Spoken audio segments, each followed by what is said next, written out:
gikorwa cyo kwivuga amazina ivyese n'ibindi. Naho rero habamwo guhayagiza igihugu, guhayagiza imico myiza no kunegura imico igayitse, gutera amashurwe abamaze guhabwa ibidari vy'imyakaka no guha ibidari vy'ibivume abo bose batabibereye. Ni ukuvuga birumvikana tugiye mu byo kwivuga amazina n'ivyese. Tugaruka hehe? Imbona kazoza.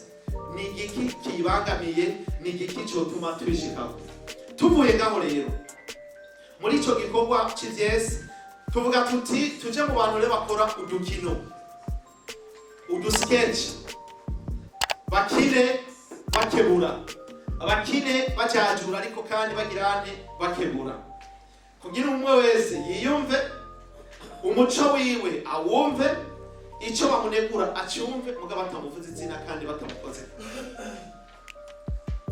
Ivyo rero binyura amatwi ya benshi kuko agakino gatangura twese turabarundi bakera, ubuye tugaca turiko tuja muri Mbona kazoza. Ingene tuba tumeze ko turacari babandi twese. Ure tugomba kuja mu Mbona kazoza, tuveyo gute? Tuve mu vyakera gute? Tuje muri bishasha gute? Imico twogumana niyihe? Iyo twotaniye niyo Mbona kazoza rero. Abo nabo rero bakinye neza biba biryoshe cyane rwose. Abandi rero twashizemwo umugwi wa nyuma wa gatanu ni umugwi w'abantu batwenza. Kambe murumva ntitwogera muri 2040 tudatwenga tuba twapfuye. Fogo dutwenga nubwo twaba tucitse gute kambe ifogo ducishamo tugatwenga. Mugabo ifogo dutwenga twigishanye, ifogo dutwenga dukeburana, ifogo dutwenga turi muri ya cacivugo cyo guhindura ingendo n'inyifato. Naho rero tuvuga ati abantu batweza ntibadutweze batwereka ingene twariziziwe n'ubube gito n'inyifato mbi. Ubu rero twabaye bashasha, tugiye ko bashasha mu ngendo shasha yo guhindura ingendo n'inyifato yo kuba bashasha by'ukuri. Naho rero ihiganwa ryacu rihagaze. Teme no kuvuga icivugo cy'ihiganwa nico nababe bariye twubake Uburundi bw'ejo mu guhindura ingendo n'inyifato, twishimikije ubumwe bumenyi n'impano. Ariko rero iri higanwa rafise slogan ni ndi inkingi y'Imbona kazoza. Ubumwe, ubumenyi n'impano byanje ningabire ku Burundi. Kubera iki slogan? Kubera iki teme nico ihiganwa rihagazeko. Ivyiyumviro mvabwenge naho biva. Teme ni ikintu cicaye ko rino higanwa, ariko slogan ni kirishigikira, ni gitera intege iryo higanwa, ni gitera intege uwari mwihiganwa. Nk'akarorero umuntu wese yamaze kwiyandikisha ngo aje muri no higanwa yaramaze kuba inkingi. Namwe rero mwaje mwikomera amashiko mwabaye inkingi. Aho rero bamaze kuba inkingi ntimubirondera ahandi ngo biki. Hasigaye gusa yuko ubu rero turabe tuti mbega muradutesha urubwa canke muratugumiza mugateka twadusanze. Sinzi ko tumvikana. Waramaze kuba inkingi, kirazira yuko uba ibuye abantu bataye. Sinzi ko tumvikana. Waramaze kuba inkingi ucubigendera ingendo n'inyifato byawe wamaze kubihindura. Na rero tuvuga tuti mwe muzo dufasha gutegura no higanwa mu ntara, mutegerezwa kuba inkingi z'Imbona kazoza. Nta rushwa, nta kamwana wa mama, nta vy'imigambwe, nta vy'amoko, nta vy'ubudumbi, ubwira kuco twita akaranga mutima k'umurongozi, akaranga mutima k'umuntu ari muri komite itegura urubanza mu ntara no rwego rw'igihugu. Twavuze ko twamaze ku muryango umwe, twambaye kumwe, turaza gusangira, tuzoganira, twiga ibintu kumwe, duteza kugira ingendo imwe rero.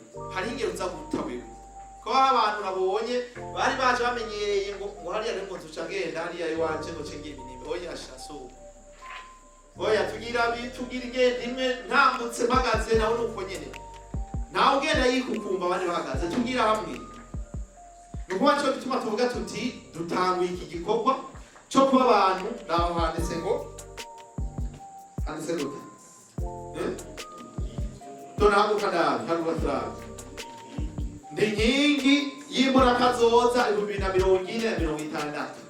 Bisigura ngo jewe ku buno munsi ndi umwasi uwo wese atagomba kudushika muri yo vision. Ndi umwasi uwo muntu wese yamaze ku umwasi w'imbona kazoza. Icyumviro cyiza nk'iki kitujana amazima yongo kandi ari cyiza. Abantu baguma muri bya bintu bimwe bitsingabiza igihugu kandi hariho imbona kazoza turimo twese. Irifo ko hagaruka cyo bita kirazira, hakabaho kandi icyo twita umuntu twacira ivomo. Ntagire wo tuzocira ivomo muri mwebwe, sivyo? Ntagire ngo tuzocira ivomo kandi uri nyingi ngo cyo tugaruka tugushire tugucira umukenge ube nyuma y'urugo. Tugomba ko tuba twese inkingi duharanira kino kintu. Mu majambo make slogan rero ni gishigikira ihiganwa. Kubera igishigikira tugomba ko abahiganwa bose d'abord bumva ko ari inkingi.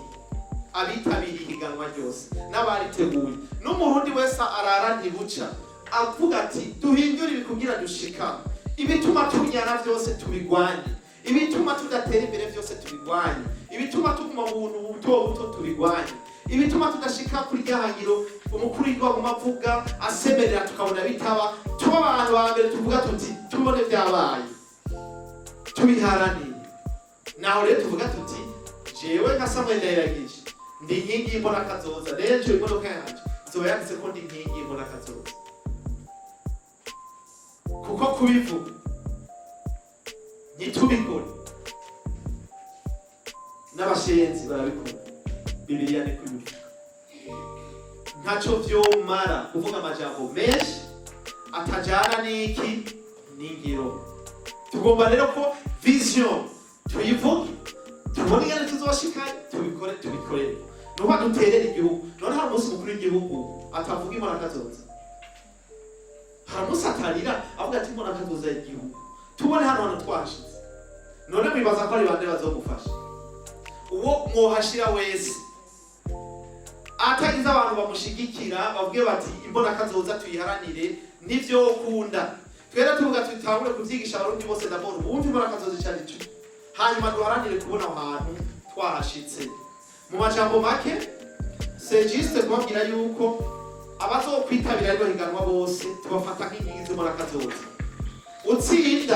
Utsindwa waramaze kuba mu nkingi z'imbona kazoza. Naho rero tuvuga tuti mu gutangura rino higanwa abahiganwa bose mu ntara bazoja bose hamwe bavuge iyo slogan, bavuge bati inkingi y'imbona kazoza, ubumwe, ubumenyi n'impano byanje n'ingabire ku Burundi, kuko byamaze kuba ingabire ku gihugu. Nico rero ihiganwa kirifasha gukomera no kuramba kugira ngo abahiganwe baje mu higanwa batumva yuko arabanyuma. Ntihagire umuntu aca mu higanwa avuga ati jehoza uwanyuma, oya nta wanyuma. Igihambaye nuko amaze kugitabira ukavuga uti nafise ico noterera. Sinza kuvuga byinshi rero, nibaza yuko ngiriye ko ibijanye n'iri higanwa ry'imbona kazoza nivyo rihagaze. Mu gice gikurikira kumbure nibaza ko noca ngira ko kugira ngo kubera umwanya watujanye tuze gufata umwanya munini. Kano gatabo turakabaha kagizwe n'amapaje atari make, amapaje agera kuri 22. Igice cya mbere ni ibimeje kubasigurira byose, turabibahereza kugira ngo mwijoro muryamye muze gusoma kano gatabo. Ibyo muzobona n'ibindi bibazo bitajyanye dusha tuvyishura kuko ni guidance, birabaha guidance, no kuvuga birabereka ikiganwa rigamije, ingene rikogwa, ingene tunganijwe mu ntara, ubushimwe burimo, byose. Twaragize conference de presse kuri iki kintu, biriho kuri YouTube mashaka kubiraba, turashobora kubaha amalink. Cesaba utuza kugira group WhatsApp ya bose bari ngaha kugira ngo tuje tutangura gukorera mu migwi information source y'ubumenyi muyikure hano. Ivyo mudafise muce mu bitubaza kugira ngo uyu mwanya dusigaje rero tuvyaza umusaruro, no kugira ngo ce tuja mu nteguro yezina y'urubanzo yari ntangamara. Sivyo none? Diaspora irasinzira.